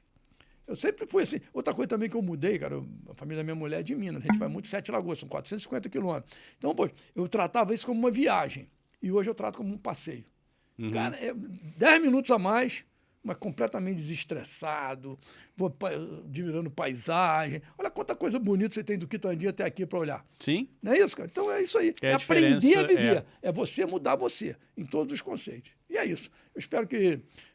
Eu gostei demais da conversa, gostaria muito de um dia receber vocês na SOD lá no evento que a gente tiver, falar com a Ana para te convidar, para você conhecer as pessoas, conversar com as pessoas, entender, porque eu tenho certeza que você vai admirar mais ainda quando você entender como é que funciona a relação de amor das pessoas com a empresa lá. Então, eu gostaria muito que vocês fossem lá, convidados qualquer sexta-feira para chegar lá, meio-dia em ponto. Chega lá que você vai gostar lá, não é comida muito sofisticada, às vezes não é, às vezes cada um escolhe lá o que quer fazer, mas é uma experiência bacana essa experiência da cultura culinária também. Foi um prazer, obrigado a você, obrigado ao Jonas está aí na área também, atendendo a gente aqui num formato carinhoso, fui recebido, muito bem recebido, gostei muito do que eu vi, gostei demais de conversar com você, gostei do teu jeito de colocar tudo na mesa, jeito de apresentar. Gostei de poder falar, gostei de poder, talvez, quem sabe, com essa nossa conversa de hoje, deixar mais uma semente plantada aí para as pessoas. Sem dúvida. Fazerem um mundo um pouco melhor. Sem dúvida. Só mais uma coisa que eu queria te perguntar antes da gente fechar, que é o seguinte. Você certamente teve contato com muita gente, ainda mais aqui em Petrópolis. Você, como você falou ali, fiz um almoço filantrópico para juntar a galera ali, para fazer um investimento, dar um apoio para uma causa que precisa de investimento ali. Eu queria te fazer uma pergunta que é o seguinte. Quem você acha que precisa estar sentado nessa mesa aqui batendo um papo comigo? Quem você acha que tem um legado aí que precisa ser compartilhado, que você consegue me indicar de falar, ó, manda mensagem para tal pessoa, fala, ó, vira para a câmera e fala, ó, Antoine do Armazém do Grão, você precisa estar aqui. Quem que você acha que precisa estar aqui nessa mesa? Eu até cheguei aqui, eu falei contigo do Antoine, né? Foi a primeira pessoa que eu falei, que eu acho que o Antoine, ele escreveu um livro agora, inclusive, Sim. Sobre o legado dele. E eu acho que o Antoine é um cara que tem... Porque não é só o cara ter o legado, né? É o cara também saber explicar sobre isso. Ele está convencido, ele tem que ter deixado um rastro de bem atrás dele. E existem muitas pessoas, entendeu? Existem muitas pessoas. Agora, eu acho que hoje eu vou deixar um só para você poder montar essa corrente. E eu vou deixar o Antoine. Então eu acho que o Antoine é um cara que vai chegar aqui, vai falar, vai explicar. Ele é um cara que tem muito a falar, tem muito a explicar, tem muito a ensinar. Eu gosto muito de conversar com ele. É meu amigo pessoal, a gente tem uma relação social bem bacana e eu gostaria de vê-lo aqui. Perfeito. João, foi um excelente Bruno, foi um prazer, foi maravilhoso, que eu gostei demais. Obrigado por ter me convidado. Obrigado, foi uma honra estar aqui com vocês. Muito obrigado. É isso. Espero que você tenha aproveitado. A ideia do Curadores de Legado é sempre estar atento ao que faz o mundo girar, né? Não é só sobre dinheiro, não é só sobre trabalho, é sobre o que a gente deixa para trás, como que a gente muda o mundo, como que a gente transforma a vida das pessoas e sempre com as maiores referências, sempre com as pessoas que mais têm experiência para compartilhar e com quem a gente mais possa aprender. Muito obrigado e até a próxima. Eu posso deixar só mais uma frase, Bruno? Claro. Eu queria deixar uma frase aqui que eu uso às vezes assim, o seguinte: herança não é só para filho. Herança é para quem puder te ajudar a fazer um mundo melhor também. Não investe tudo para os seus filhos, não investe um pouco na sociedade, até para deixar um mundo melhor para os seus filhos usarem a herança que você vai deixar para eles. É isso aí. Perfeito.